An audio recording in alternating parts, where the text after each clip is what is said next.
नमस्कार दोस्तों, स्वागत है आपका सनातन वॉइस पर। कहते हैं एक मां 10 बच्चों को पाल सकती है, लेकिन 10 बेटे मिलकर एक मां को नहीं पाल सकते। आज की कहानी उसी कड़वे सच और महादेव के क्रोध की गवाही है। जब एक बूढ़ी मां की आह अर्श तक पहुंची तो कैसे हिला पापियों का फर्श। सुनिए कर्मों के हिसाब और महादेव के न्याय की यह रोंगटे खड़े कर देने वाली दास्तां। गांव के किनारे जहां पक्की सड़क खत्म होती थी और कच्ची पगडंडी शुरू होती थी, वहीं एक पुराना पीपल का पेड़ था। उस पेड़ के नीचे एक छोटा सा टूटा फूटा घर था, जिसे घर कहना भी शायद गलत होगा। वो बस ईंटों और गारे से खड़ी की गई 4 दीवारें थीं, जिन पर खपरेल की छत थी। उसी छत के नीचे अपनी तकदीर का रोना रोती हुई 70 साल की सावित्री रहती थी। सावित्री का शरीर अब सूख कर कांटा हो गया था। आंखों के नीचे गहरे गड्ढे पड़ गए थे और उन गड्ढों में हमेशा आंसू सूखे हुए मिलते थे। कमर इतनी झुक गई थी कि चलते समय उसका मुंह जमीन की तरफ ही रहता था, जैसे वो अपनी खोई हुई खुशियां उस धूल मिट्टी में तलाश रही हो। गांव वाले उसे सावित्री काकी कहते थे, लेकिन उसके अपने ही घर में उसे कोई मां कहने वाला नहीं बचा था। यह वही सावित्री थी जिसके घर के आंगन में कभी दिन रात बच्चों की किलकारियां गूंजती थीं, जहां कभी चूल्हा ठंडा नहीं होता था, क्योंकि आने जाने वालों के लिए हमेशा रोटियां सिकती रहती थीं। आज उसी सावित्री के पेट में अन्न का दाना जाने के लिए भी लाले पड़े हुए थे। उसके 2 बेटे थे, रमेश और दिनेश। दोनों अब बड़े हो चुके थे, उनकी शादी हो चुकी थी और उनके अपने बच्चे भी थे।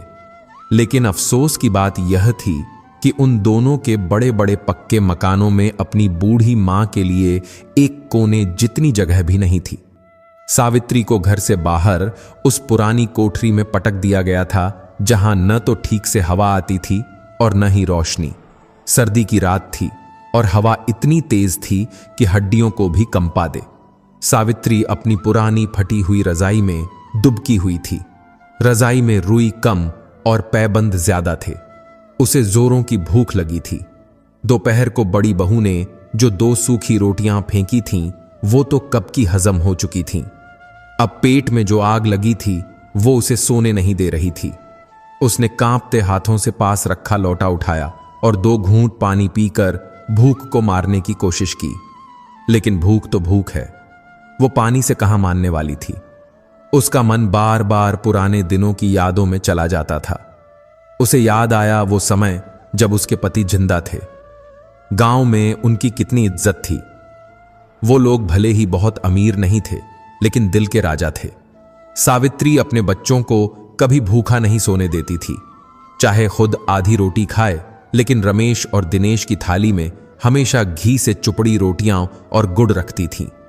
वो अक्सर अपने पति से कहती थी, जी देखना हमारे बेटे बुढ़ापे में हमें पलकों पर बिठाकर रखेंगे, मैंने इन्हें संस्कार दिए हैं। उसके पति मुस्कुरा देते थे और कहते थे, सावित्री औलाद की सेवा की उम्मीद में अपना आज मत मार, बस कर्म कर और फल महादेव पर छोड़ दे। आज जब वो अंधेरे में लेटी हुई छत की टूटी लकड़ियों को घूर रही थी, तो उसे अपने पति की वो बात शूल की तरह चुभ रही थी। उसने वाकई महादेव पर सब कुछ छोड़ दिया था, लेकिन शायद महादेव भी उससे रूठ गए थे, तभी तो ऐसी दुर्दशा हो रही थी। अगली सुबह जब सूरज की पहली किरण भी ठीक से नहीं निकली थी, सावित्री अपनी लाठी टेकते हुए उठी। उसके जोड़ों में इतना दर्द था कि हर कदम पर उसके मुंह से हे राम निकल रहा था। उसे मंदिर जाना था। गांव के दूसरे छोर पर एक पुराना शिव मंदिर था। पिछले 10 सालों से जब से उसके पति गुजरे थे और बेटों ने रंग बदला था, वही मंदिर उसका असली घर बन गया था। वो रोज सुबह लोटे में जल भर कर ले जाती और शिवलिंग पर चढ़ाती। उसके पास चढ़ाने को न दूध था, न बेलपत्र और न ही कोई प्रसाद। बस उसकी आंखों के आंसू और लोटे का जल ही उसकी पूजा थी। वो धीरे धीरे घिसटते हुए कदमों से चल रही थी। रास्ते में उसे गांव का सरपंच मिला। सरपंच ने पूछा, काकी इतनी ठंड में कहां जा रही हो? बेटे ने नई शॉल नहीं लाकर दी क्या? सावित्री ने फीकी हंसी हंसते हुए अपनी फटी साड़ी का पल्लू कस लिया और बोली, बेटा, बेटों के पास अपनी बीवी बच्चों के लिए ही वक्त नहीं है। इस बूढ़ी के लिए शॉल कहां से लाएंगे? और वैसे भी मुझे ठंड नहीं लगती, अब तो आदत हो गई है। सरपंच जानता था कि काकी झूठ बोल रही है, लेकिन वो कुछ कर नहीं सकता था। सावित्री चलते चलते मंदिर की सीढ़ियों तक पहुंची। सीढ़ियां चढ़ना उसके लिए किसी पहाड़ चढ़ने जैसा था। हांफते हुए उसने जैसे तैसे ऊपर कदम रखा और सामने काले पत्थर के शिवलिंग को देखा। उसे देखते ही उसका सब्र का बांध टूट गया। वो वहीं चौखट पर माथा टेक कर रोने लगी। हे महादेव, हे भोलेनाथ। सावित्री की आवाज में इतना दर्द था कि पत्थर भी पिघल जाए। मैंने क्या पाप किया था प्रभु? किस जन्म का बदला ले रहे हो मुझसे? जिन बच्चों को मैंने अपनी छाती का दूध पिलाया, आज वो मुझे एक गिलास पानी देने को भी तैयार नहीं है। जिन हाथों से मैंने उनकी उंगली पकड़कर चलना सिखाया, आज वही हाथ मुझ पर उठने को तैयार हो जाते हैं। लोग कहते हैं कि तू न्याय करता है, तो फिर मेरा न्याय कब होगा? क्या मेरे मरने के बाद? मैं अब और नहीं सह सकती बाबा। या तो मेरी तकदीर बदल दे या मुझे अपने पास बुला ले। वो शिवलिंग से ऐसे बातें कर रही थी जैसे कोई अपने पिता से शिकायत कर रहा हो। काफी देर रोने के बाद उसे थोड़ा हल्का महसूस हुआ। उसने कांपते हाथों से जल चढ़ाया और वहीं मंदिर के कोने में बैठ गई। तभी मंदिर का पुजारी वहां आया। पुजारी सावित्री की हालत जानता था। उसने प्रसादी का एक लड्डू सावित्री के हाथ में रख दिया। सावित्री ने उस लड्डू को ऐसे देखा जैसे उसे दुनिया का खजाना मिल गया हो। भूख से उसकी जान निकल रही थी। उसने कांपते हाथों से लड्डू खाया और पानी पिया। उस एक लड्डू ने उसे इतनी ताकत दे दी कि वो वापस घर जाने के लिए उठ खड़ी हुई। जब वो वापस अपने घर यानी उस टूटी कोठरी के पास पहुंची तो उसने देखा कि उसके बड़े बेटे रमेश के घर के बाहर बहुत चहल पहल थी। शायद आज कोई त्योहार था या किसी का जन्मदिन। खुशबूदार खाने की महक हवा में तैर रही थी। पूड़ी, कचौड़ी और खीर की खुशबू ने सावित्री की भूख को फिर से जगा दिया। वो अपनी कोठरी के बाहर चबूतरे पर बैठ गई, इस उम्मीद में कि शायद आज त्योहार के दिन तो बेटे या बहुओं का दिल पसीजेगा। शायद आज उसे बासी रोटी के बजाय 2 ताजी पूड़ियां मिल जाएंगी। वो इंतजार करती रही। सूरज सिर पर आ गया, फिर ढलने लगा। मेहमान आए और खा पी कर चले गए। घर के अंदर से हंसने बोलने की आवाजें आ रही थीं। बच्चे आंगन में खेल रहे थे। सावित्री की नजर बार बार उस बड़े लोहे के गेट पर जाती जो दोनों घरों के बीच था, लेकिन वो गेट नहीं खुला। शाम हो गई, अंधेरा घिरने लगा। तभी छोटी बहू विमला हाथ में एक प्लास्टिक की थैली लेकर बाहर निकली। उसने देखा कि बुढ़िया चबूतरे पर बैठी टुकुर टुकुर देख रही है। विमला ने नाक भौं सिकोड़ी और वो थैली सावित्री की तरफ फेंकते हुए बोली, लो, ये बचा हुआ खाना है। कुत्ते को देने जा रही थी, पर सोचा तुम्हें दे दूं। वैसे भी तुम दिन भर यहीं बैठी ताकती रहती हो कि कब क्या मिले। सावित्री का कलेजा छन से टूट गया। वो खाना जो कुत्ते के लिए था, वो उसकी बहू उसे दे रही थी, और वो भी इतनी नफरत के साथ। स्वाभिमान तो कह रहा था कि उस थैली को ठोकर मार दे, लेकिन पापी पेट का क्या करती। भूख इंसान को जानवर बना देती है और लाचारी इंसान को बेगैरत। सावित्री ने कांपते हाथों से वो थैली उठाई। उसमें कुछ ठंडी सूखी पूड़ियां और थोड़ी सी बची हुई सब्जी थी। उसने विमला की तरफ देखा, कुछ कहना चाहा, पर शब्द गले में ही अटक गए। विमला तो थैली फेंक कर अंदर चली गई और जोर से दरवाजा बंद कर लिया। उस दरवाजे की आवाज ने सावित्री के दिल पर एक और चोट की। वो अपनी अंधेरी कोठरी में गई और दिए की मध्यम रोशनी में वो खाना खाने बैठी। हर निवाला गले से नीचे उतरते वक्त कांटों की तरह चुभ रहा था। वो खा रही थी और रो रही थी। आंसू खाने में गिर रहे थे, जिससे उस खाने का स्वाद और भी नमकीन हो गया था। देख महादेव, उसने सिसकते हुए कहा, देख ले अपनी बेटी का हाल। आज मुझे मेरे ही घर में कुत्ते का हिस्सा मिल रहा है। क्या यही मेरा न्याय है? उस रात सावित्री को नींद नहीं आई। वो बस करवटें बदलती रही और सोचती रही कि क्या अब उसकी बची हुई जिंदगी ऐसे ही अपमान में कटेगी? क्या उसे कभी इज्जत की 2 रोटियां नसीब नहीं होंगी? अगले दिन से सावित्री ने फैसला किया कि वो अब इन बेटों के भरोसे नहीं रहेगी। शरीर में जान नहीं थी, फिर भी उसने सोचा कि वो कुछ काम करेगी। भीख मांगने से तो अच्छा है कि वो मेहनत करके खाए। सुबह होते ही वो गांव के ही एक जमींदार ठाकुर भानु प्रताप की हवेली की तरफ चल दी। ठाकुर भानु प्रताप गांव के सबसे अमीर आदमी थे, लेकिन उनका स्वभाव बहुत कड़क था। फिर भी सावित्री के पास और कोई चारा नहीं था। वो हवेली के पिछवाड़े वाले दरवाजे पर गई। वहां काम करने वाली एक नौकरानी ने उसे देखा। सावित्री ने उससे कहा, बेटी, क्या मुझे यहां कोई काम मिल सकता है? मैं झाड़ू पोछा तो नहीं कर सकती क्योंकि कमर नहीं झुकती, लेकिन मैं अनाज बीन सकती हूं, सब्जी काट सकती हूं या बच्चों को खिला सकती हूं। मुझे बस 2 वक्त की रोटी चाहिए। नौकरानी को दया आ गई। वो अंदर गई और ठाकुर की पत्नी यानी ठकुराइन को बुला लाई। ठकुराइन एक धार्मिक महिला थी। उन्होंने जब सावित्री की हालत देखी तो उनका दिल पसीज गया। वो सावित्री को जानती थीं। उन्होंने कहा, अरे सावित्री दीदी, आप यहां? आपके तो 2 जवान बेटे हैं, फिर आपको काम करने की क्या जरूरत आ पड़ी? सावित्री की आंखों में पानी भर आया, लेकिन उसने खुद को संभाला। वो अपने घर की बुराई बाहर वालों के सामने नहीं करना चाहती थी, क्योंकि मां तो मां होती है, चाहे बेटे कितने भी नालायक क्यों ना हो। उसने बस इतना कहा, मालकिन, बेटों का अपना परिवार है, खर्चे बढ़ गए हैं। मुझे अच्छा नहीं लगता कि मैं उन पर बोझ बनूं। हाथ पांव चल रहे हैं तो सोचती हूं खुद कमा लूं। ठकुराइन समझ गईं कि बात कुछ और है। उन्होंने कुरेदना ठीक नहीं समझा। उन्होंने कहा, ठीक है दीदी, आप हमारे आंगन में बैठकर अनाज साफ कर दिया करना और पूजा के लिए फूल बत्ती बना दिया करना। आपको 2 वक्त का खाना यहीं मिल जाएगा और कुछ पैसे भी दे दिया करेंगे। सावित्री को लगा जैसे महादेव ने उसकी सुन ली। उसे काम मिल गया था। वो बहुत खुश थी। उस दिन उसने मन लगाकर गेहूं साफ किया। दोपहर को उसे गरम दाल, चावल और रोटी मिली। न जाने कितने महीनों बाद उसने भरपेट गरम खाना खाया था।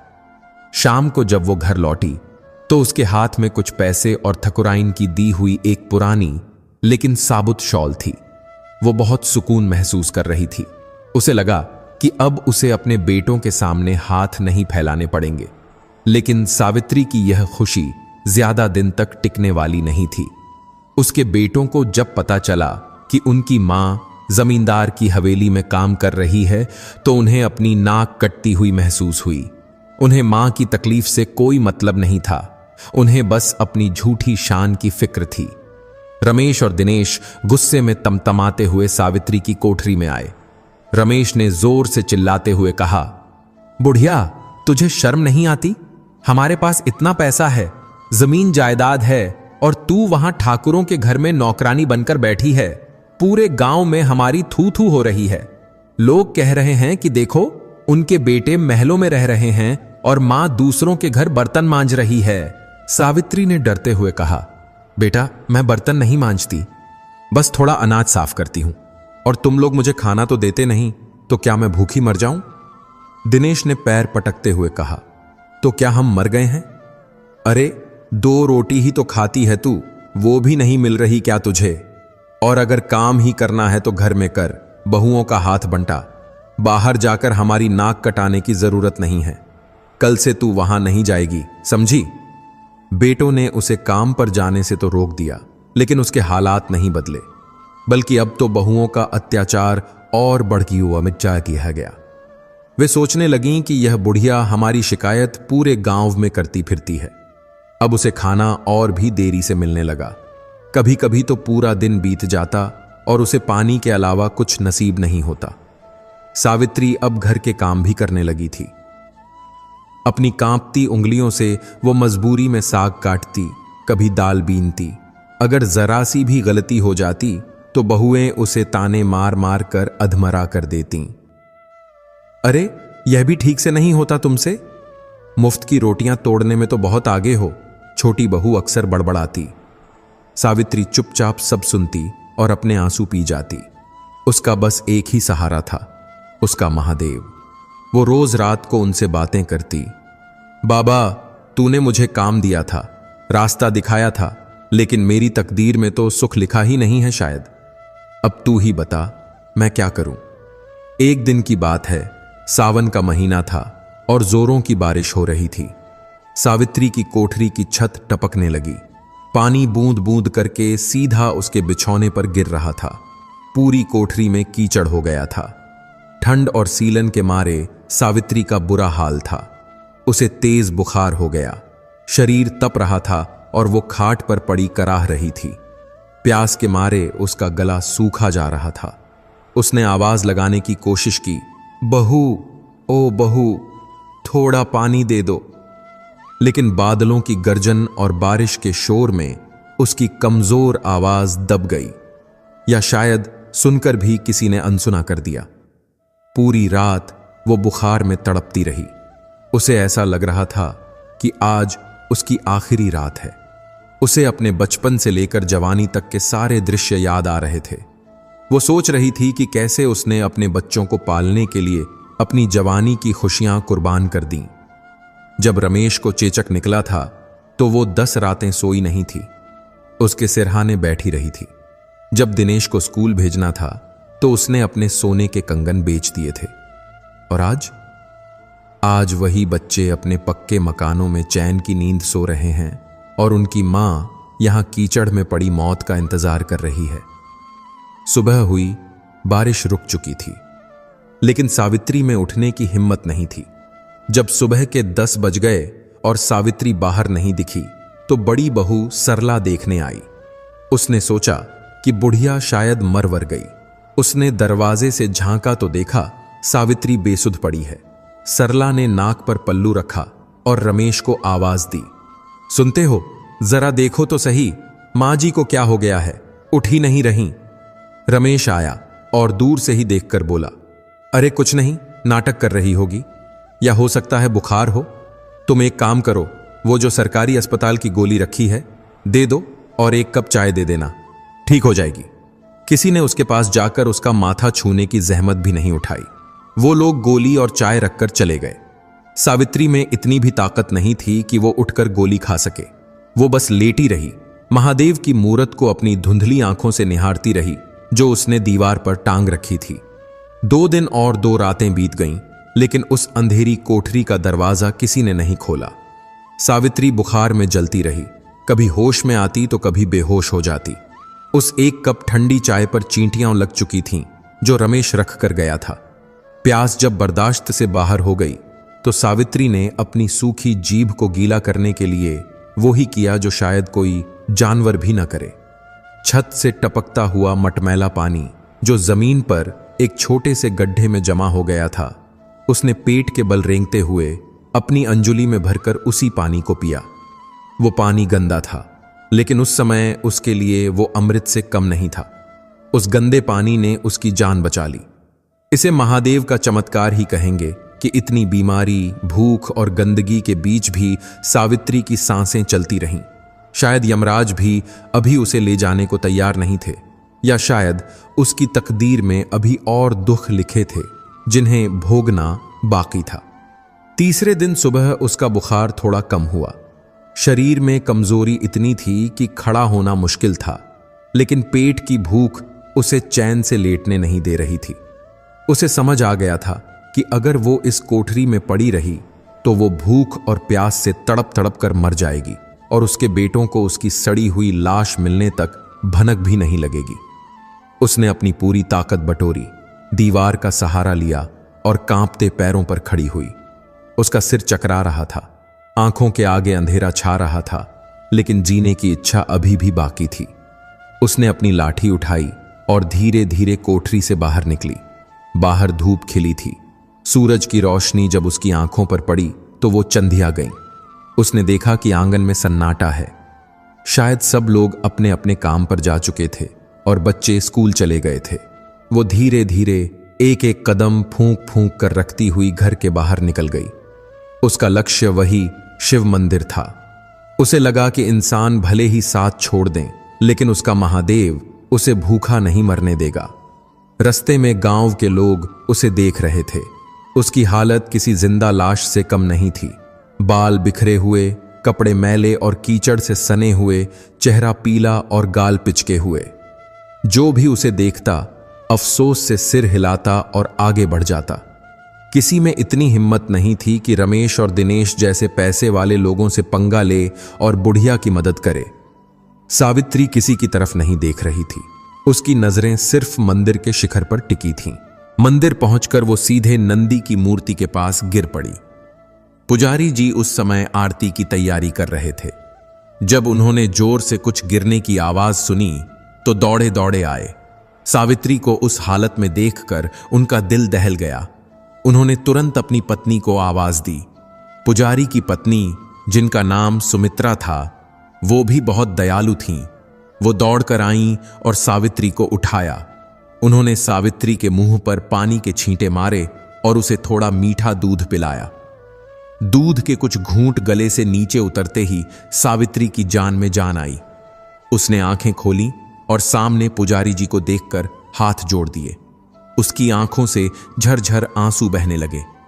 वो कुछ बोल नहीं पा रही थी, बस रो रही थी। सुमित्रा ने उसे अपनी साड़ी के पल्लू से पोंछा और कहा, काकी, रो मत, शांत हो जा। जब तक हम हैं तुझे कुछ नहीं होगा। पुजारी जी को बहुत गुस्सा आ रहा था। उन्होंने कहा, यह रमेश और दिनेश तो कसाई बन गए हैं। अपनी सगी मां की यह हालत कर दी। मैं आज ही पंचायत बुलाऊंगा। यह अधर्म अब और नहीं सहा जाएगा। लेकिन सावित्री ने पुजारी जी का हाथ पकड़ लिया और ना में सिर हिलाया। उसकी आवाज बहुत धीमी थी। नहीं बेटा, पंचायत मत बुलाना। मेरे बेटों की बदनामी होगी। मैं नहीं चाहती कि लोग उन पर थूके। मां हूं ना, उनका अपमान नहीं देख सकती। बस मुझे यहां एक कोने में बैठने की जगह दे दो। मैं यहीं पड़ी रहूंगी। जो भी रूखा सूखा मिलेगा खा लूंगी। अब उस घर में वापस जाने की हिम्मत नहीं है मुझ में। पुजारी जी सावित्री की ममता देखकर हैरान थे। जिस मां को उसके बेटों ने मरने के लिए छोड़ दिया, वो आज भी उनकी बदनामी से डर रही थी। सच ही कहा गया है, कुपुत्रो जायते क्वचिदपि कुमाता न भवति। पुत्र कुपुत्र हो सकता है, लेकिन माता कभी कुमाता नहीं होती। पुजारी जी ने कहा, ठीक है काकी, जैसा तुम चाहो। तुम मंदिर की पिछली धर्मशाला के बरामदे में रह सकती हो। वहां छत पक्की है और बारिश का डर नहीं है। सुबह शाम का प्रसाद तुम्हें मिल जाया करेगा। सावित्री को लगा जैसे उसे नया जीवन मिल गया। उसे महलों की जरूरत नहीं थी। बस सिर छिपाने को छत और पेट भरने को 2 रोटियां चाहिए थीं, और सबसे बढ़कर उसे कोई दुत्कारे नहीं।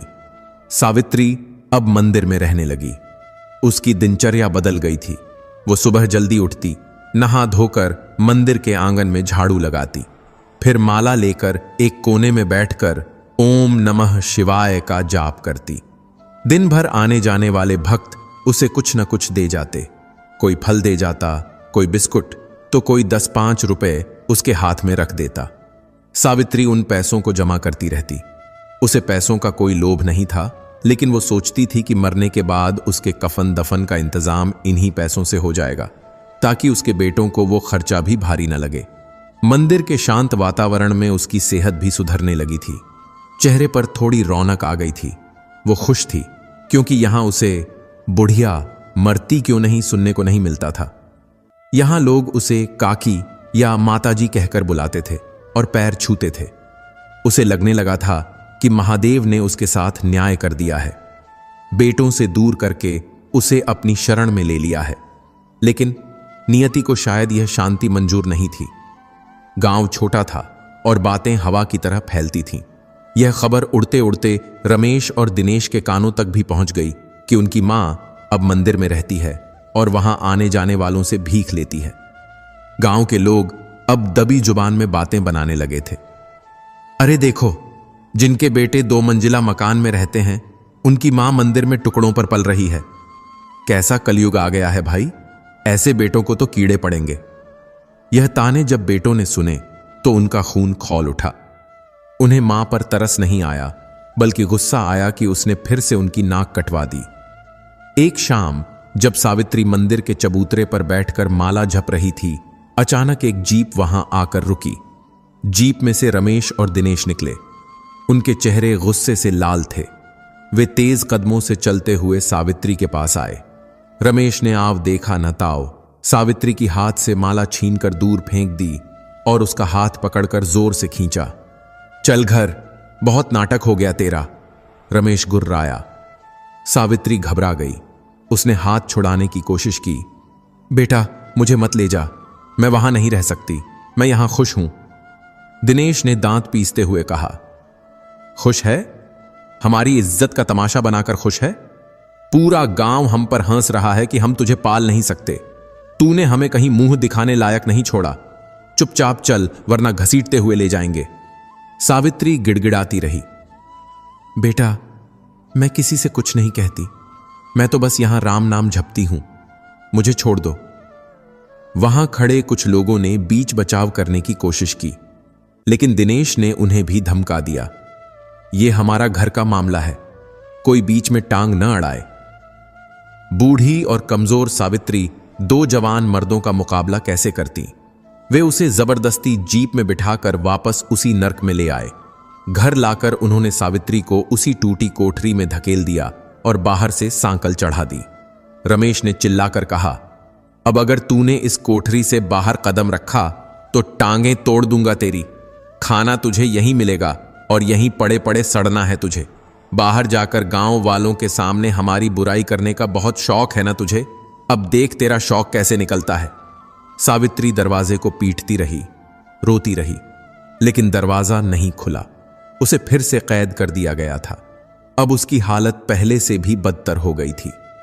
पहले वो कम से कम बाहर निकल सकती थी, धूप देख सकती थी, लेकिन अब वो पूरी तरह से एक कैदी थी। अंधेरी कोठरी, सड़ी हुई हवा और गहरा सन्नाटा। उसे दिन और रात का पता भी रोशनदान से आने वाली हल्की रोशनी से चलता था। बहुएं अब उसे खाना देने में और भी लापरवाही बरतने लगीं। कभी एक वक्त खाना मिलता, कभी वो भी भूल जाते।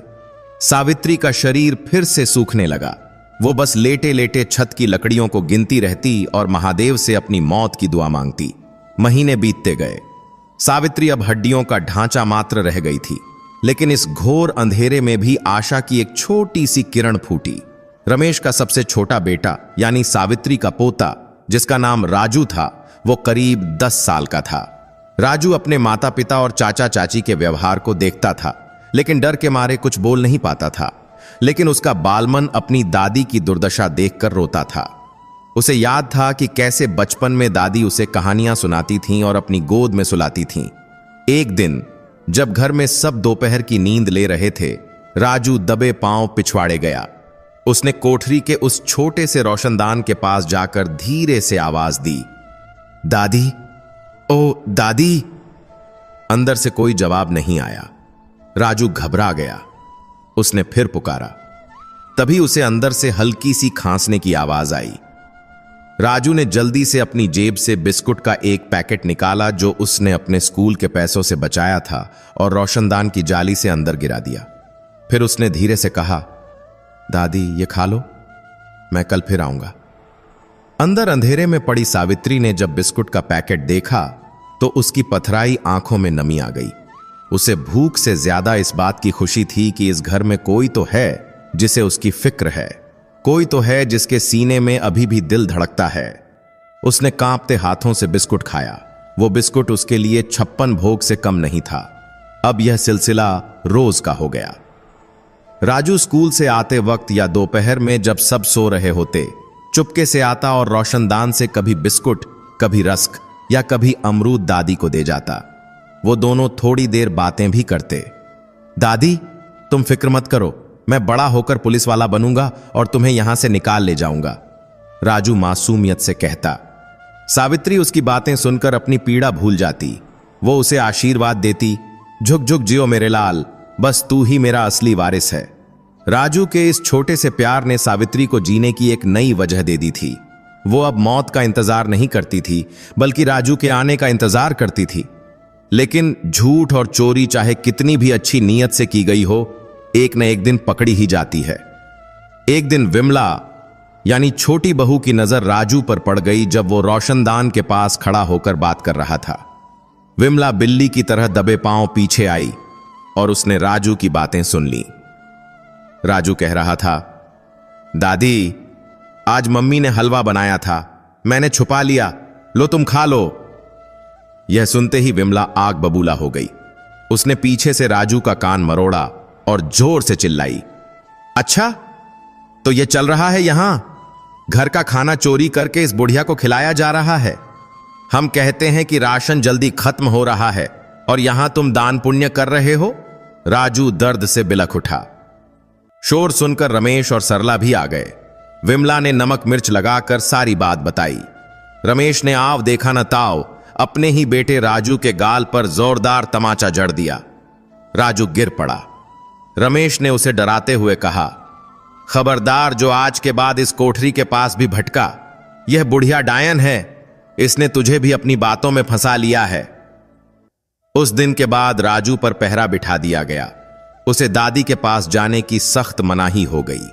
सावित्री कोठरी के अंदर से सब सुन रही थी।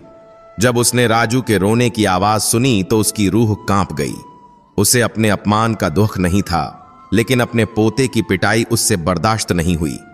उसने कोठरी के अंदर से ही चिल्लाकर कहा, अरे पापियों, मुझे मार लो, मुझे भूखा रखो, लेकिन उस मासूम बच्चे को मत मारो। उसका क्या कसूर है? उसने तो बस एक भूखी को रोटी दी थी। भगवान से डरो। लेकिन उसकी आवाज सुनने वाला वहां कोई नहीं था। उस रात सावित्री को नींद नहीं आई। वो पूरी रात महादेव से लड़ती रही। क्या यही तेरा न्याय है महादेव? एक मासूम बच्चे को नेकी की सजा मिल रही है। अब बहुत हो गया, अब मुझसे सहा नहीं जाता। तू मुझे शक्ति दे कि मैं इस कैद को तोड़ सकूं, या फिर मुझे अपने पास बुला ले। अगली सुबह सावित्री के मन में एक अजीब सी दृढ़ता थी। उसे लगा कि अब खोने के लिए कुछ नहीं बचा है। दोपहर के समय जब घर में सन्नाटा था, उसने देखा कि कोठरी का दरवाजा जो हमेशा बंद रहता था, आज गलती से शायद ठीक से कुंडी नहीं लगी थी या हवा से थोड़ा खुल गया था। शायद भगवान ने उसकी सुन ली थी। उसने धीरे से दरवाजे को धक्का दिया। वो खुल गया। सावित्री बाहर निकली।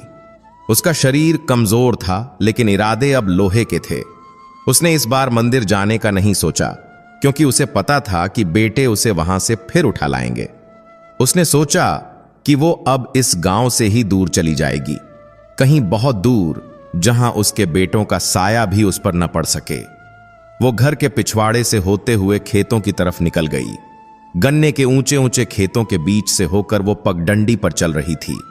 उसे नहीं पता था कि वो कहां जा रही है, बस पैर जिस दिशा में ले जा रहे थे वो बढ़ती जा रही थी। चलते चलते शाम हो गई। वो गांव की सीमा पार कर चुकी थी। सामने एक पक्की सड़क थी जिस पर तेज रफ्तार गाड़ियां दौड़ रही थीं। सावित्री थककर एक पेड़ के नीचे बैठ गई। भूख और प्यास से उसका गला सूख रहा था। तभी एक ट्रक वहां आकर रुका। ट्रक वाले ने देखा कि एक बूढ़ी औरत वहां बैठी है। वो नीचे उतरा और पानी की बोतल लेकर आया। उसने पूछा, माँ जी कहां जाना है? रास्ता भटक गई हो क्या? सावित्री ने पानी पिया और अपनी डबडबाई आंखों से उसे देखा। उसने कहा, बेटा मेरा कोई ठिकाना नहीं है, जहां भी ले चलो बस इस जगह से दूर ले चलो। ट्रक वाला एक भला इंसान था। उसे समझ आ गया कि यह बुढ़िया जरूर किसी मुसीबत की मारी है। उसने कहा, माँ जी मैं शहर जा रहा हूं। वहां एक बड़ा अनाथालय और वृद्धाश्रम है जहां मैं अक्सर सामान पहुंचाता हूं। वो लोग बहुत अच्छे हैं। अगर आप कहो तो मैं आपको वहां छोड़ दूं। वृद्धाश्रम, यह शब्द सुनकर सावित्री का दिल एक पल के लिए सिहर उठा। उसने कभी सोचा नहीं था कि जिस घर को उसने तिनका तिनका जोड़कर बनाया, अंत में उसे वृद्धाश्रम में पनाह लेनी पड़ेगी। लेकिन फिर उसे अपने बेटों का चेहरा और वो अंधेरी कोठरी याद आ गई। उसने सोचा कि नर्क से तो वृद्धाश्रम ही बेहतर होगा। उसने हामी भर दी। ट्रक वाले ने उसे इज्जत से ट्रक में बिठाया और शहर की ओर चल पड़ा। जैसे जैसे ट्रक गांव से दूर जा रहा था, सावित्री को लग रहा था कि उसके सीने से एक भारी बोझ उतर रहा है। उसने पीछे मुड़कर नहीं देखा। गांव, घर, यादें, बेटे सब पीछे छूट गए थे।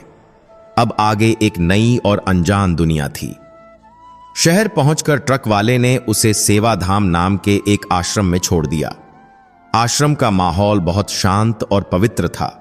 वहां सावित्री जैसी कई और बूढ़ी औरतें थीं जिन्हें अपनों ने ठुकरा दिया था। आश्रम की संचालिका सुधा जी एक बहुत ही सौम्य महिला थीं। उन्होंने सावित्री का स्वागत किया, उसे नहलाया, साफ कपड़े दिए और भरपेट खाना खिलाया। सावित्री को लगा जैसे वो किसी दूसरी दुनिया में आ गई है। यहां सब एक दूसरे का दुहक समझते थे, एक दूसरे का सहारा बनते थे। रात को जब वो साफ सुथरे बिस्तर पर लेटी तो उसे सालों बाद चैन की नींद आई। उसे लगा कि शायद महादेव का न्याय यही था, उसे उन कसाई बेटों से आजाद कराना। लेकिन उसे नहीं पता था कि कहानी अब भी खत्म नहीं हुई है। महादेव का असली न्याय तो अभी बाकी था, जो उसके बेटों को उनके पापों की सजा देने के लिए तैयार हो रहा था। उधर गांव में अगली सुबह जब रमेश और दिनेश के घर का दरवाजा खुला तो एक अजीब सी शांति थी। दोपहर तक जब किसी ने सावित्री को नहीं देखा तो छोटी बहू विमला यह देखने गई कि बुढ़िया जिंदा है या मर गई, ताकि अगर मर गई हो तो अंतिम संस्कार का नाटक निपटाया जाए। लेकिन जब उसने कोठरी का दरवाजा खुला देखा और अंदर झांका तो कोठरी खाली थी। विमला ने दौड़कर सबको बताया। रमेश और दिनेश हड़बड़ाते हुए वहां आए।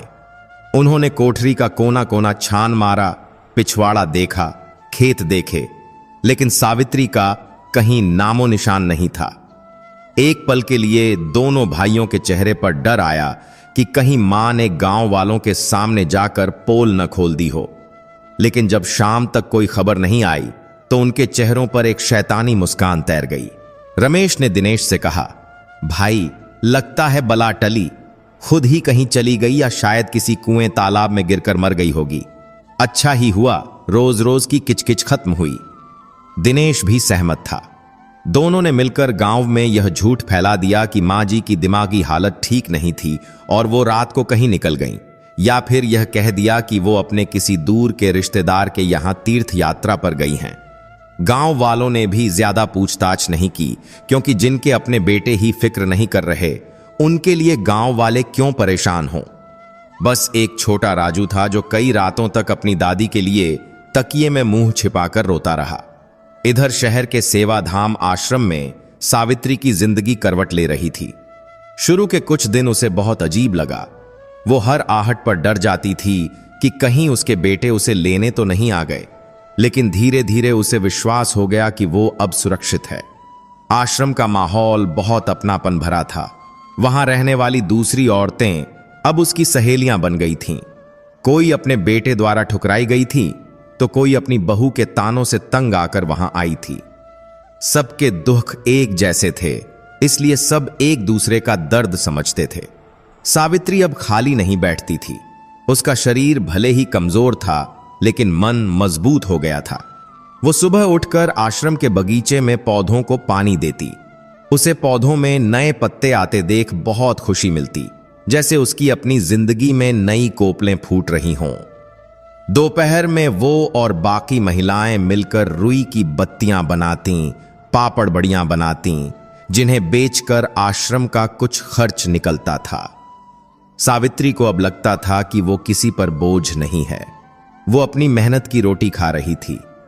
शाम को जब भजन कीर्तन होता तो सावित्री की आवाज सबसे तेज होती। वो महादेव को धन्यवाद देती कि उन्होंने उसे नर्क से निकालकर इस स्वर्ग में पहुंचा दिया। उसका स्वास्थ्य अब पहले से बहुत बेहतर हो गया था। गालों के गड्ढे भरने लगे थे और आंखों की वो डरी हुई वीरानी अब एक शांत चमक में बदल गई थी। लेकिन कहते हैं ना कि भगवान के घर देर है, अंधेर नहीं, और जैसी करनी वैसी भरनी। सावित्री तो अपनी नई दुनिया में रम गई थी, लेकिन गांव में उसके बेटों के सिर पर पाप का घड़ा अब भरने लगा था। सावित्री के जाने के 6 महीने बाद की बात है। रमेश और दिनेश को लगा था कि मां के जाने के बाद उनके घर में खुशियां बरसेंगी, खर्चा बचेगा और वो चैन से रहेंगे। लेकिन हुआ इसका ठीक उल्टा। जिस दिन से सावित्री घर से गई थी, उस घर से जैसे बरकत भी चली गई थी। पहले दोनों भाइयों में बहुत प्रेम था, लेकिन अब छोटी छोटी बातों पर झगड़े होने लगे। शुरुआत जमीन के एक छोटे से टुकड़े को लेकर हुई। रमेश चाहता था कि सड़क के किनारे वाली जमीन उसे मिले और दिनेश का कहना था कि वो जमीन उसकी है। यह बहस इतनी बढ़ी कि दोनों भाइयों में, जो कभी एक थाली में खाते थे, अब बात करना भी बंद हो गया। घर के बीचों बीच एक दीवार खिंच गई।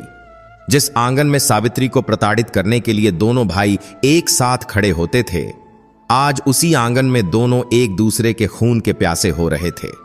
बहुओं का हाल भी कुछ अलग नहीं था। सरला और विमला, जो मिलकर अपनी सास को तंग करती थीं, अब आपस में लड़ने लगी थीं। बात बात पर ताने, चिल्लाना और बर्तनों का पटकना रोज का काम हो गया था। घर का माहौल इतना जहरीला हो गया था कि बच्चे भी डरे सहमे रहते थे। राजू का मन पढ़ाई में नहीं लगता था। वो अक्सर स्कूल से भागकर मंदिर में बैठा रहता। उसे लगता था कि इस घर को किसी की नजर लग गई है, या शायद दादी की बद्दुआ। और सच में यह बद्दुआ ही थी। एक मां की आह कभी खाली नहीं जाती। वो अदृश्य होकर भी इंसान का पीछा करती है। रमेश और दिनेश की खेती भी इस साल बर्बाद हो गई थी। बेमौसम बारिश और ओलों ने पूरी फसल तबाह कर दी। जिस अनाज पर उन्हें घमंड था, वो खेत में ही सड़ गया। कर्ज का बोझ बढ़ने लगा। रमेश, जो गांव में मूंछों पर ताव देकर चलता था, अब साहूकारों से नजरें चुराने लगा था। लेकिन असली मुसीबत तो अभी आनी बाकी थी। एक दिन रमेश अपनी मोटरसाइकिल से शहर जा रहा था। रफ्तार तेज थी। शायद दिमाग में घर की कलह और कर्ज का तनाव चल रहा था। एक तीखे मोड़ पर सामने से आते ट्रक से बचने के चक्कर में उसकी मोटरसाइकिल फिसल गई। रमेश कई फीट हवा में उछला और सड़क किनारे एक पत्थर पर जा गिरा। उसकी चीख निकल गई। उसकी रीढ़ की हड्डी में गंभीर चोट आई थी। गांव वालों ने उसे उठाकर अस्पताल पहुंचाया। डॉक्टरों ने कहा कि जान तो बच गई है, लेकिन कमर के नीचे का हिस्सा लकवाग्रस्त हो गया है। रमेश अब कभी अपने पैरों पर खड़ा नहीं हो पाएगा। जब यह खबर घर पहुंची तो कोहराम मच गया। रमेश को अस्पताल से घर लाया गया। वही रमेश, जो अपनी मां को लाठी टेक कर चलने पर ताने मारता था, आज खुद बिस्तर पर लाचार पड़ा था। उसे करवट बदलने के लिए भी दूसरों का सहारा चाहिए था। शुरुआत के कुछ दिन तो पत्नी सरला ने सेवा की, लेकिन धीरे धीरे उसका असली रंग सामने आने लगा। एक लकवाग्रस्त पति की सेवा करना उसे बोझ लगने लगा। रमेश प्यास लगने पर पानी मांगता तो सरला अनसुना कर देती। वो घंटों उसी बिस्तर पर पड़ा रहता। कभी कभी तो मलमूत्र भी बिस्तर पर ही निकल जाता और कोई साफ करने वाला नहीं होता। बदबू के मारे कमरे में खड़ा होना मुश्किल हो जाता। सरला आती और नाक सिकोड़कर उसे कोसती, पूरा घर गंदा कर रखा है। मेरी तो किस्मत ही फूट गई जो तुम जैसे अपाहिज के पल्ले पड़ी। दिन भर पड़े पड़े हुक्म चलाते रहते हो। रमेश की आंखों से आंसू बहने लगते। उसे अपनी मां याद आती। उसे याद आता कि कैसे जब वो बचपन में बीमार होता था तो उसकी मां रातों को जागकर उसके गंदे कपड़े साफ करती थी, कभी उफ तक नहीं करती थी। और आज उसकी अपनी पत्नी उसे जानवर से भी बदतर समझ रही थी। दिनेश की हालत भी कुछ अच्छी नहीं थी। रमेश के एक्सीडेंट के बाद सारी जिम्मेदारी और कर्ज का बोझ दिनेश पर आ गया था। वो तनाव को झेल नहीं पा रहा था और उसने शराब का सहारा ले लिया। वो रोज रात को पीकर आता और घर में क्लेश करता, विमला के साथ मारपीट करता। एक दिन नशे की हालत में उसका भी झगड़ा गांव के कुछ गुंडों से हो गया। उन लोगों ने दिनेश को इतना मारा कि उसका एक हाथ और एक पैर टूट गया। अब दोनों भाई अपाहिज होकर अपने अपने कमरों में पड़े थे। जो घर कभी घमंड से सिर उठाए खड़ा था, अब वहां सिर्फ कराहने की आवाजें आती थीं। गांव वाले बातें करते, देखो भाई, इसे कहते हैं महादेव का न्याय, जैसी करनी वैसी भरनी। अपनी मां को घर से निकालकर इन्होंने सोचा था कि सुखी रहेंगे, लेकिन भगवान ने इनको इनकी औकात दिखा दी। पुजारी जी ने भी जब यह सुना तो उन्होंने बस इतना कहा, मां बाप के आंसुओं में वो आग होती है जो बड़े बड़े साम्राज्यों को जलाकर राख कर देती है। यह तो बस शुरुआत है। उधर सेवा धाम में 1 साल बीत चुका था। सावित्री अब आश्रम की नानी बन चुकी थी। एक दिन आश्रम में एक बड़ा सत्संग रखा गया था। शहर के कई बड़े लोग और दानदाता वहां आए थे। संयोग से उसी शहर के अस्पताल का एक बड़ा डॉक्टर भी वहां आया था, जिसका नाम डॉक्टर शर्मा था। डॉक्टर शर्मा ने जब सावित्री को देखा तो उन्हें कुछ जाना पहचाना लगा। वो सावित्री के पास गए और बोले, मां जी, मैंने आपको कहीं देखा है। सावित्री ने विनम्रता से हाथ जोड़कर कहा, बेटा, मैं तो एक मामूली अनपढ़ औरत हूं। तुम इतने बड़े डॉक्टर, तुमने मुझे कहां देखा होगा। बातों बातों में पता चला कि डॉ शर्मा वही थे जिन्होंने बरसों पहले सावित्री के पति का इलाज किया था और वो उनके परिवार को जानते थे। डॉ शर्मा को जब पता चला कि सावित्री के बेटे इतने अमीर होकर भी उसे यहां छोड़ गए हैं तो उन्हें गहरा धक्का लगा। उन्होंने सावित्री से कहा, मां जी, क्या आपको पता है आपके बेटों के साथ गांव में क्या हुआ? सावित्री का दिल जोर से धड़का। मां का दिल चाहे कितना भी दुखी हो, अपनी औलाद के लिए बुरा नहीं सोच सकता। उसने घबराकर पूछा, क्या हुआ मेरे बच्चों को? सब ठीक तो है ना? डॉ शर्मा ने उसे बताया कि कैसे रमेश लकवाग्रस्त है और दिनेश शराब के नशे में बर्बाद हो चुका है। उनका घर नर्क बन गया है और कोई उन्हें पानी देने वाला भी नहीं है। यह सुनकर सावित्री के हाथ से पानी का गिलास छूट गया। उसकी आंखों में आंसू आ गए। वहां खड़ी दूसरी औरतों ने कहा, सावित्री दीदी, क्यों रोती हो? यह तो उनके कर्मों की सजा है। उन्होंने तुम्हारे साथ जो किया यह उसी का फल है, उन्हें भोगने दो। लेकिन सावित्री ने अपना पल्लू उठाया और आंसू पोंछे। उसकी आवाज में एक अजीब सा दर्द और दृढ़ता थी। वो बोली, कर्म उनके चाहे जैसे भी हों, पर कोख तो मेरी ही थी ना। मैंने उन्हें उंगली पकड़कर चलना सिखाया था। आज वो गिर पड़े हैं तो मैं मुंह कैसे फेर लूं? महादेव ने न्याय किया, यह उनका काम था। पर मैं मां हूं, मेरा काम माफ करना है। मुझे उनके पास जाना होगा। आश्रम की संचालिका सुधा जी ने उसे बहुत समझाया। सावित्री जी, आप वहां वापस मत जाइए। वो लोग आपको फिर से प्रताड़ित करेंगे। वहां आपकी कद्र नहीं है। लेकिन सावित्री ने कहा, बेटी, जब बच्चा छोटा होता है और बिस्तर गंदा करता है तो मां उसे फेंक नहीं देती, साफ करती है। आज मेरे बेटे लाचार हैं, अपाहिज हैं।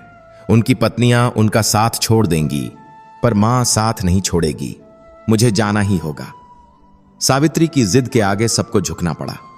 डॉ शर्मा ने अपनी कार निकाली और सावित्री को लेकर गांव की ओर चल पड़े।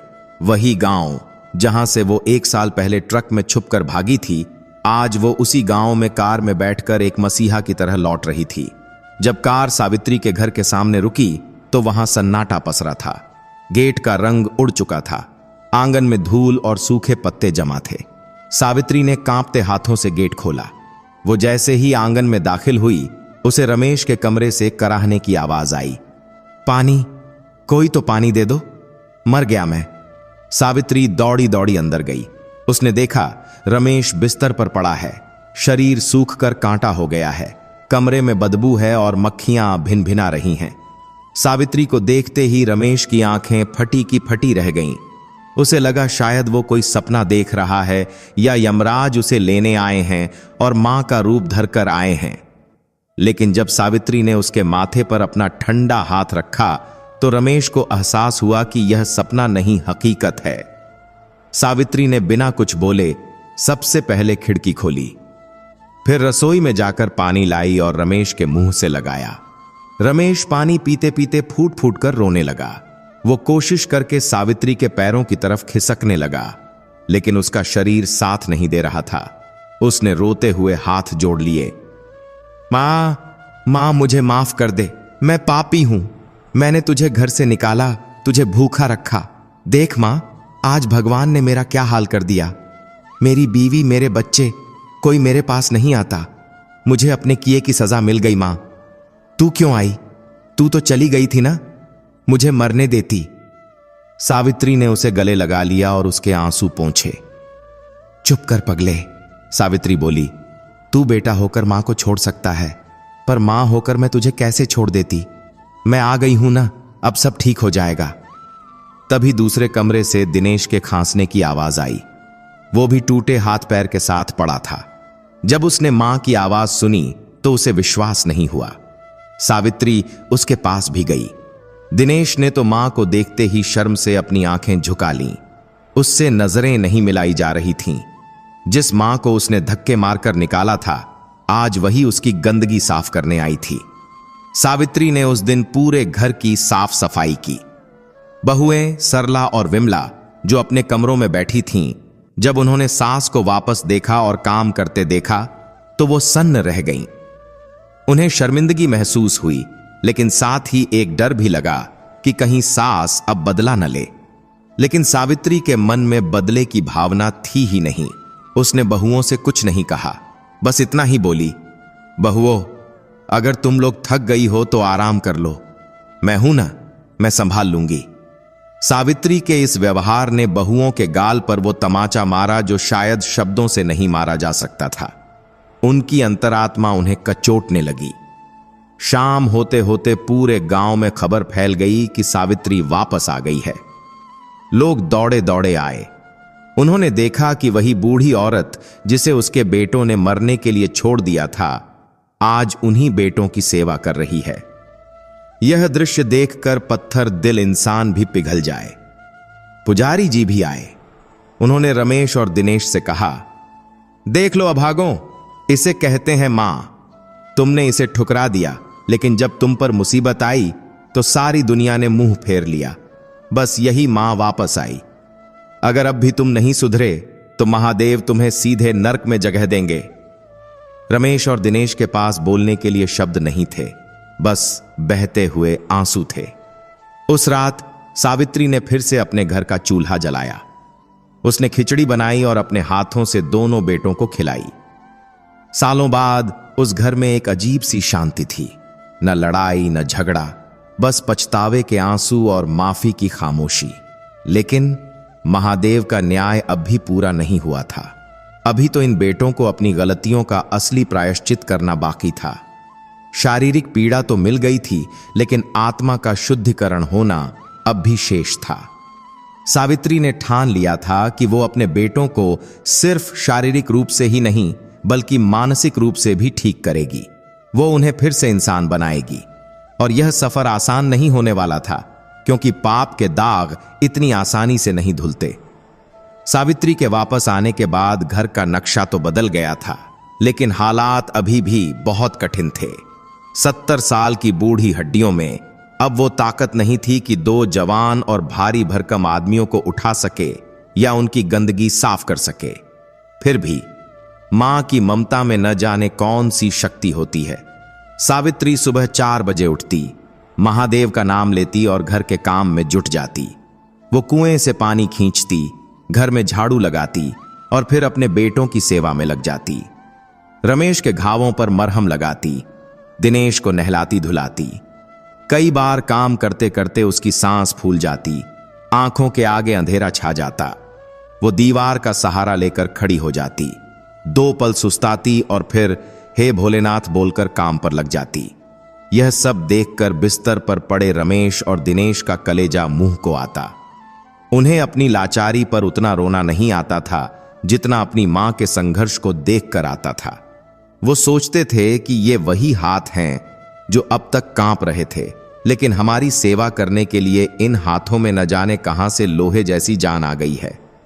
रमेश अक्सर अपनी मां को काम करते हुए देखता और तकिए में मुंह छिपाकर सिसकियां भरता। उसे वो दिन याद आते जब उसने अपनी मां से कहा था कि तू हमारे लिए बोझ है। आज वही बोझ उनका सहारा बनी हुई थी। घर की बहुएं सरला और विमला शुरुआत में तो शर्म और संकोच के मारे दूर दूर रहती थीं, लेकिन इंसान कब तक पत्थर बना रह सकता है। एक दिन की बात है, सावित्री रमेश के लिए गर्म पानी की बाल्टी उठा रही थी। बाल्टी भारी थी और सावित्री का पैर फिसल गया। वो गिरने ही वाली थी कि तभी दौड़कर सरला ने उसे थाम लिया और बाल्टी अपने हाथ में ले ली। सरला की आंखों में आंसू थे। वो रोते हुए सावित्री के पैरों में गिर पड़ी और बोली, मां जी, हमें माफ कर दो। हम बहुत बुरी हैं। हमने आपको बहुत सताया, आपको भूखा रखा और आज आप ही हमारे पतियों की जान बचा रही हैं। हमसे यह पाप और नहीं देखा जाता। आप बैठो, अब से यह सब हम करेंगी। विमला भी वहां आ गई और वो भी रोने लगी। उस दिन उस घर की दीवारें सचमुच गिर गईं। सावित्री ने दोनों बहुओं को उठाया और गले से लगा लिया। उसने कहा, बेटियों, सुबह का भूला अगर शाम को घर आ जाए तो उसे भूला नहीं कहते। तुम लोगों को अपनी गलती का एहसास हो गया, मेरे लिए यही बहुत है। अब रोना बंद करो और घर को संभालने में मेरी मदद करो। उस दिन के बाद से घर का माहौल पूरी तरह बदल गया। जो बहुएं आपस में लड़ती थीं, अब वो मिलकर सास के साथ काम करने लगीं। सरला रमेश की सेवा करती और विमला दिनेश की। सावित्री अब घर की मुखिया की तरह सबको निर्देश देती और सबका हौसला बढ़ाती। लेकिन मुसीबतों का पहाड़ अब भी हटा नहीं था। घर में बीमारी तो थी ही, अब गरीबी ने भी दस्तक दे दी थी। जमा पूंजी इलाज में खर्च हो चुकी थी, खेतों में फसल बर्बाद हो चुकी थी और आमदनी का कोई जरिया नहीं बचा था। घर में राशन खत्म होने लगा था। एक दिन ऐसी नौबत आ गई कि रात को बनाने के लिए मुट्ठी भर चावल भी नहीं बचे थे। रमेश और दिनेश यह सब देख रहे थे। दिनेश ने निराश होकर कहा, मां, हम सब भूखे मर जाएंगे। मैं और रमेश तो अपाहिज हैं, हम कुछ कर नहीं सकते। तुम कब तक हम सबको खींचोगी? इससे तो अच्छा है हम जहर खाकर मर जाएं। सावित्री ने दिनेश के मुंह पर हाथ रख दिया और डांटते हुए बोली, खबरदार, जो मरने की बात की, जब तक मैं जिंदा हूं मेरे बच्चों को आंच नहीं आएगी। महादेव ने चोंच दी है तो चुग्गा भी देंगे। हाथ पैर टूटे हैं तुम्हारे, हिम्मत नहीं। और याद रखना, बुरा वक्त इंसान की परीक्षा लेने आता है, उसे हराने नहीं। सावित्री ने हार नहीं मानी। उसे आश्रम के दिन याद आए जहां उसने पापड़ और अचार बनाना सीखा था। उसने अपनी बहुओं को बुलाया और कहा, देखो, रोने से पेट नहीं भरेगा। हमारे पास हाथ हैं, हुनर है। हम कल से ही काम शुरू करेंगे। घर में जो थोड़ा बहुत बचा हुआ सामान था, सावित्री ने उससे ही शुरुआत की। उसने घर के पिछवाड़े लगे आम के पेड़ से कच्चे आम तोड़े और उनका अचार डाला। सरला और विमला ने मिलकर पापड़ बेले। राजू, जो अब अपनी दादी को वापस पाकर बहुत खुश था, उसने कहा, दादी, मैं स्कूल के बाद बाजार जाकर इसे बेच आऊंगा। सावित्री ने उसे प्यार से चूमा और कहा, मेरा शेर बेटा। अगले दिन राजू एक टोकरी में अचार की छोटी छोटी शीशियां और पापड़ लेकर गांव के हाट में गया। गांव वाले जानते थे कि यह सावित्री का पोता है। सावित्री की वापसी और उसकी तपस्या ने गांव वालों के दिल में फिर से उसके लिए इज्जत पैदा कर दी थी। लोगों ने हाथों हाथ सारा सामान खरीद लिया। शाम को जब राजू खाली टोकरी और थोड़े से पैसे लेकर घर लौटा तो घर में जैसे त्योहार मन गया। वो कमाई लाखों की नहीं थी, बस कुछ 100 रुपयों की थी, लेकिन वो मेहनत और ईमानदारी की कमाई थी। उस रात सबने भरपेट खाना खाया और उस खाने में एक अलग ही स्वाद था, संतोष का स्वाद। धीरे धीरे सावित्री का यह छोटा सा काम बढ़ने लगा। उसके हाथ के बने अचार और पापड़ का स्वाद पूरे गांव में मशहूर हो गया। लोग कहते, काकी के हाथ में जादू है, बिल्कुल मां के हाथ जैसा स्वाद आता है। अब गांव के दुकानदार खुद आकर ऑर्डर देने लगे। सरला और विमला, जो पहले घर के काम से भी जी चुराती थीं, अब दिन रात मेहनत करतीं। उन्हें अपनी मेहनत की कमाई में जो सुख मिल रहा था, वो उन्हें पति की हराम की कमाई में कभी नहीं मिला था। रमेश और दिनेश चारपाई पर लेटे लेटे यह सब देखते। वो देखते कि कैसे उनकी बूढ़ी मां और पत्नियां घर चला रही हैं। उन्हें अपने मर्द होने के अहंकार पर बहुत चोट लगती थी, लेकिन यह चोट जरूरी थी। इसने उनके अंदर के इंसान को जगा दिया था। अब वो लेटे लेटे ही कुछ न कुछ मदद करने की कोशिश करते। रमेश हिसाब किताब रखता, दिनेश सब्जियों को छांटने और धोने का काम करता, जो वो बिस्तर पर बैठे बैठे कर सकता था। परिवार अब एक हो गया था। दुहक ने उन्हें वो सिखा दिया था जो सुख कभी नहीं सिखा पाया, एकता की ताकत। समय बीतता गया। 1 साल और निकल गया।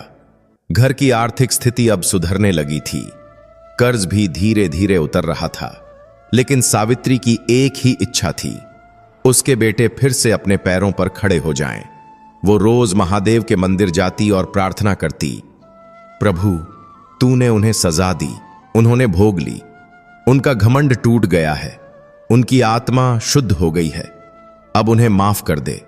मैं अपनी लाठी छोड़ने को तैयार हूं, बस मेरे बेटों को उनकी लाठी वापस दे दे।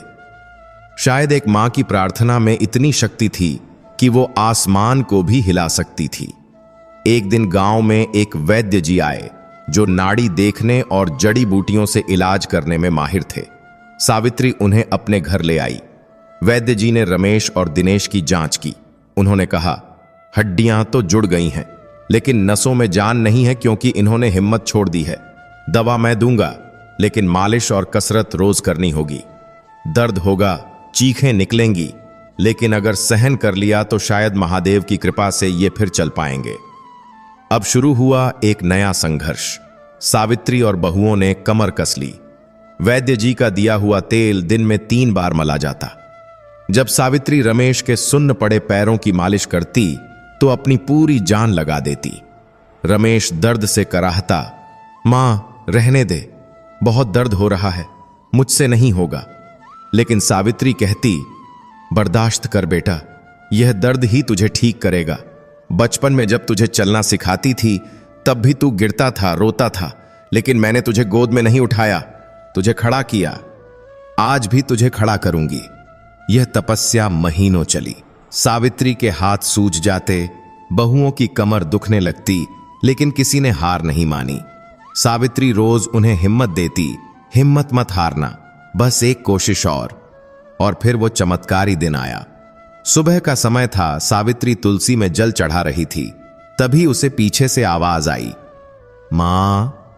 सावित्री ने मुड़कर देखा।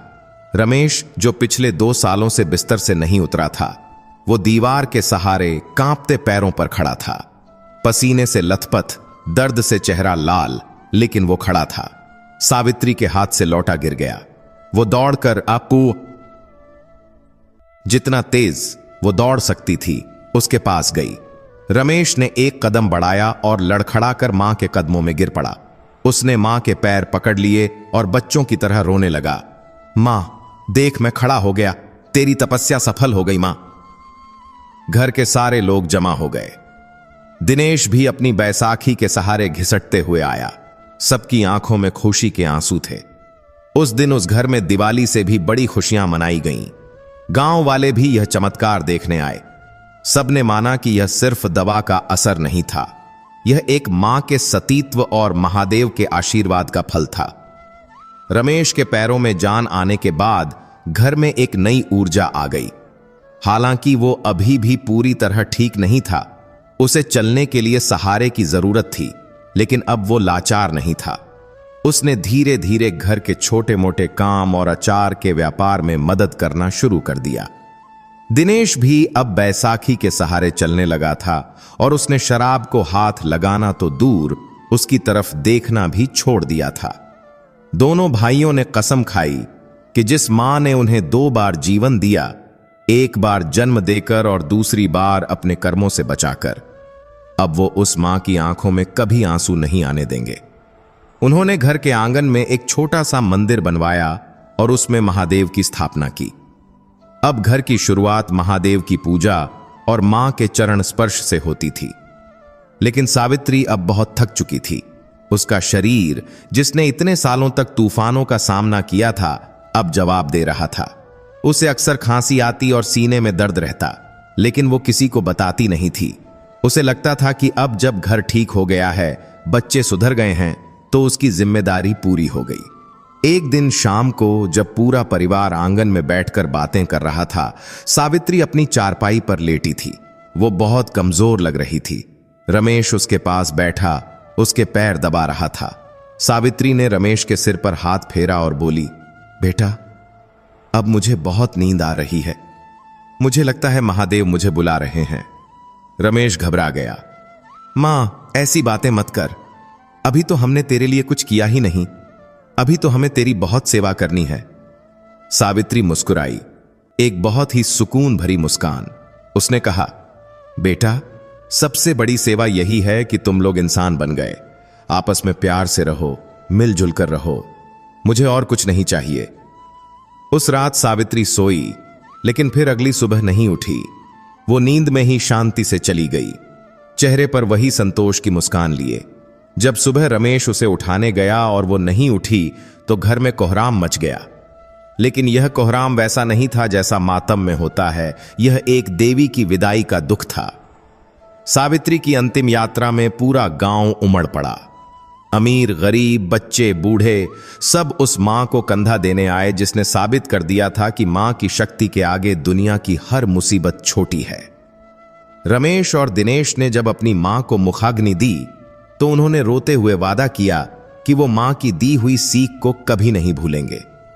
सावित्री चली गई, लेकिन वो अपने पीछे एक ऐसी कहानी छोड़ गई जो पीढ़ियों तक सुनाई जाने वाली थी। उसने अपने त्याग और प्रेम से न सिर्फ अपने उजड़े हुए घर को बसाया, बल्कि अपने भटके हुए बेटों को भी सही राह दिखाई।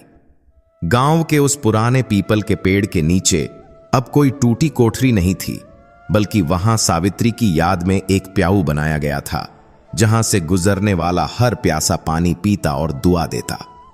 और लोग कहते कि यह पानी नहीं, उस बूढ़ी मां का आशीर्वाद है।